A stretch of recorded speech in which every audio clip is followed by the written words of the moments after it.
Hello everyone, this is Kanishk Jain. Alpha Plus classes में आपका हार्दिक स्वागत है। अगर आपने चैनल को सब्सक्राइब नहीं किया है तो चैनल को सब्सक्राइब करें और बेल आइकन को प्रेस करें ताकि आप हमारे लेटेस्ट वीडियो को देख सकें।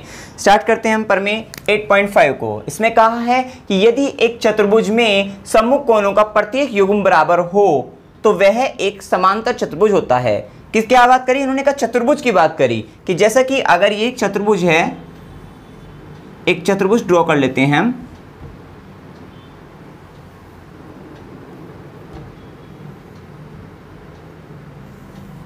ये देख लीजिए एक चतुर्भुज हो गया, इसको नाम दे देते हैं हम A B C D. A B C D. उन्होंने कहा कि एक चतुर्भुज में सम्मुख कोणों का प्रत्येक युग्म बराबर हो। मतलब आपका सम्मुख कोण कौन से? जैसे कोण ए का सम्मुख कोण क्या होगा? कोण सी। तो ये युग्म बराबर मतलब कोण ए बराबर कोण सी। इसी तरह से कोण बी, उसका सम्मुख कोण जो होगा उसके सम्मुख कोण कोण डी होगा और कोण बी बराबर कोण डी। ये युग्म उसने कहा कि अगर ये बराबर हो तो वह एक समांतर चतुर्भुज होता है। ये हमें सिद्ध करना है कि ए बी सी डी एक समांतर चतुर्भुज है। पैरेललोग्राम, इंग्लिश में समांतर चतुर्भुज को बोलते हैं पैरेललोग्राम। तो ये आपको सिद्ध करना है। तो हम सबसे पहले इसमें लिख लेते हैं दिया है एक चतुर्भुज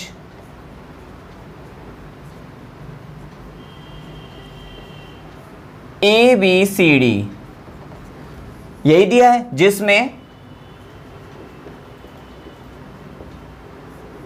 कोण ए बराबर कोण सी के है। कोण ए बराबर कोण सी और कोण बी बराबर कोण डी। कोण ए बराबर कोण सी, कोण बी बराबर कोण डी। ये आपको दिया है। सिद्ध करना है, सिद्ध करना है। सिद्ध आपको करना है इसमें क्या? ए बी सी डी एक समांतर चतुर्भुज है। ए बी सी डी एक समांतर चतुर्भुज है। ये आपको यहां पे सिद्ध करना है। प्रमाण, प्रूफ। आइए देखते हैं प्रूफ कैसे करेंगे। इसमें हम क्या करते हैं, देखिए अब हमें जो सिद्ध करना है ए बी सी डी को समांतर चतुर्भुज सिद्ध करना है। तो एक दिया तो है चतुर्भुज, और चतुर्भुज में ये कोण दे रखे हैं। तो आप जानते हैं कि चतुर्भुज के जो अंत ये जो कोण होते हैं इनका जो योग होता है, चारों कोणों का योग कितना होता है? 360 होता है। हम इनको नाम दे देते हैं। देखिए इसको कोण 1 कह देंगे, कोण 2, कोण 3 और कोण 4। ये आसानी हो जाएगी इसे समझने के लिए। तो हम लेते हैं चतुर्भुज ए बी सी डी में, चतुर्भुज ए बी सी डी में क्या होगा? चतुर्भुज के चारों कोणों का योग, चतुर्भुज के चारों कोणों का योग बराबर होता है कितना? 360 डिग्री। अब क्या करेंगे यहाँ पे? कोण ए प्लस कोण बी प्लस कोण सी प्लस कोण डी बराबर 360, या फिर कोण 1 प्लस कोण 2 प्लस कोण 3 प्लस कोण 4 बराबर 360 डिग्री। समझ में आ गई बात? अब आप जानते हैं कि कोण ए बराबर कोण सीधा, मतलब कोण ए किसके बराबर है? कोण 3 के। तो आप यहाँ पे ब्रैकेट में कर देना, चूंकि कोण 1, या फिर आपको मैं एक बात और बताता हूँ, उसमें कोण 1 कोण 3 के बराबर कोई दिक्कत नहीं है।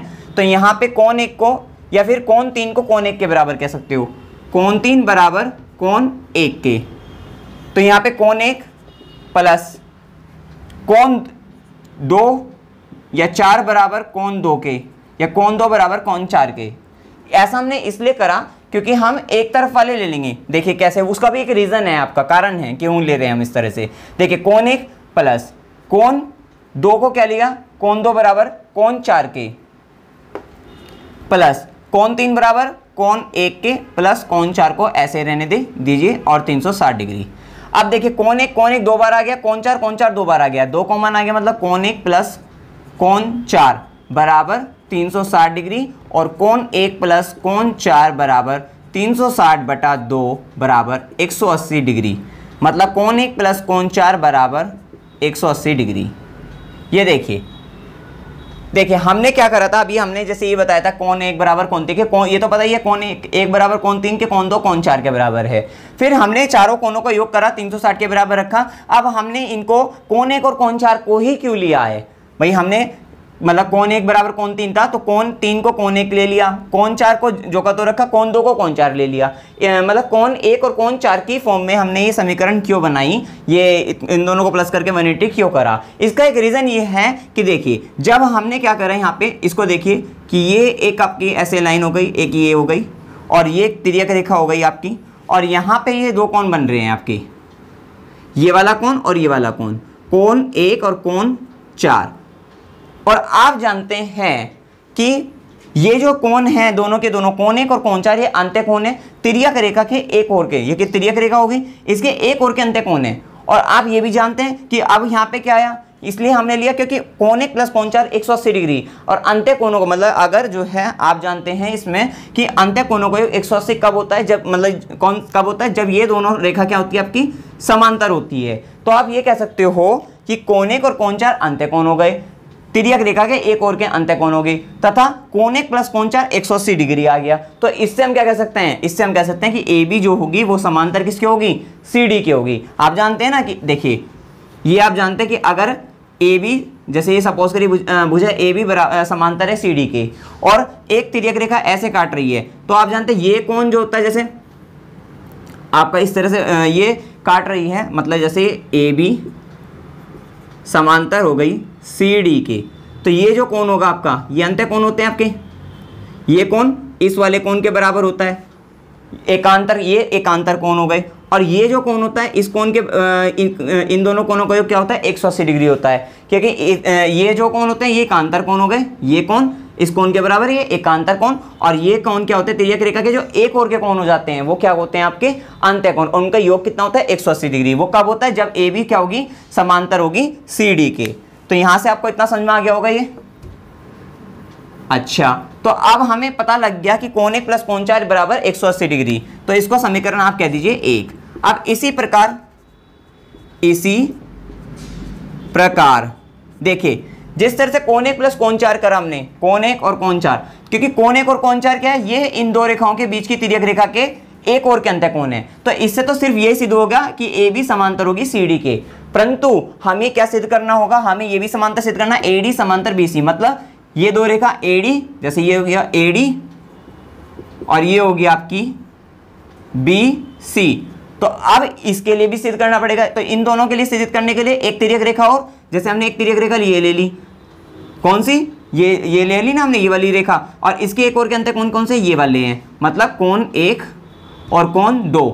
इसका मतलब अब आपको कौन 1 प्लस कौन 2 180 डिग्री सिद्ध करना था। तो इसी प्रकार आप कह सकते हो कौन 1 प्लस कौन 2 180 डिग्री होगा। कैसे, देखिए अब इसी इक्वेशन में देख लीजिए समीकरण 1 में ही, ये देखिए कौन 1 को जो का तो लिखो प्लस कौन 4 किसके बराबर है, कौन 2 के बराबर है, तो कौन 4 को हमने लिख लिया कौन 2 बराबर 180 डिग्री। समीकरण इसको कह दीजिए 2। अब आप क्या कहेंगे, देखिए चूंकि पहले हम इसके हिसाब से लेते हैं कि कौन 1 व कौन 4 तिर्यक रेखा, कौन सी तिर्यक रेखा, ए डी के एक और अंत्य कोण है, तथा साथ ही आपने क्या देखा कि कौन 1 प्लस कौन 4 कितने हैं 180 डिग्री के बराबर है। और इस बात से आप क्या कह सकते हो, चूंकि ये है इसलिए आप कह सकते हो कि ए बी समांतर है सी डी, ए बी समांतर है सी डी। समीकरण 1 2 तो बन गई थी, इसको समीकरण बनाइए 3 आप। इतनी बात आपको क्लियर हो गई होगी। चलिए अब हमने जैसा ये लिखा इसी तरह से हम इधर लिख देते हैं। यहाँ तो कौन 1 और कौन 4 की बात हुई थी, अब हम क्या करेंगे, चूंकि कौन 1 व कौन 2, कौन 1 और कौन 2 जो है वो तिर्यक रेखा क्या है, ए बी तिर्यक रेखा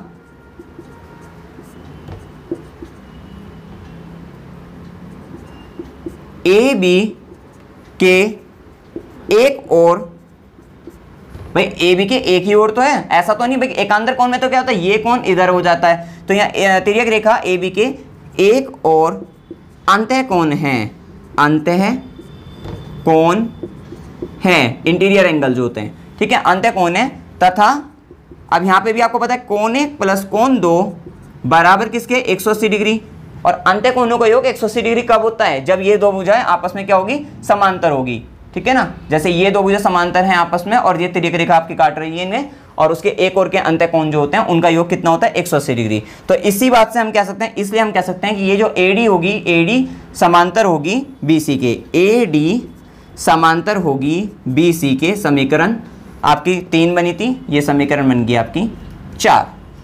तो 3 और 4 से देखिए ये भुजा ए बी, आप समांतर चतुर्भुज आप जानते हैं कि आमने सामने की भुजा क्या होती है, समांतर होती हैं, ये भुजा इस भुजा के समांतर होगी और ये भुजा इस भुजा के समांतर होगी।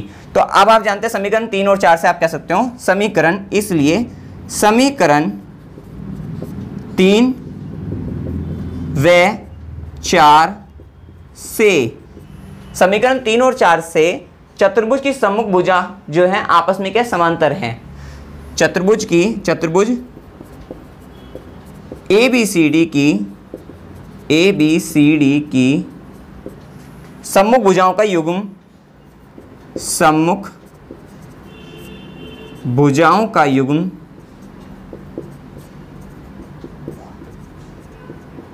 समांतर है। भाई युग्म ही तो समांतर है कि ए बी समांतर सी डी और ए डी समांतर बी सी, और इसीलिए आप कह सकते हो ए बी सी डी एक समांतर चतुर्भुज है, समांतर चतुर्भुज है। आपको हर एक बात का कारण सहित लिखना है कि हमने क्यों किस तरह से कैसे कर रहे हैं, वो आपको पर्टिकुलरली इसमें लिखना है, जैसे इसमें क्वेश्चन में लिखा गया है, जैसे हमने लिखा है इसी तरीके से आपको अच्छी तरह से लिखना है, अपनी लैंग्वेज में आप कैसे भी लिख सकते हो। इसमें आपको कोई भी डाउट हो आप कमेंट सेक्शन में पूछ सकते हो। वीडियो अगर आपको अच्छा लगा वीडियो को लाइक कीजिए, शेयर कीजिए और मेरे चैनल को सब्सक्राइब कीजिए। Thank you very much.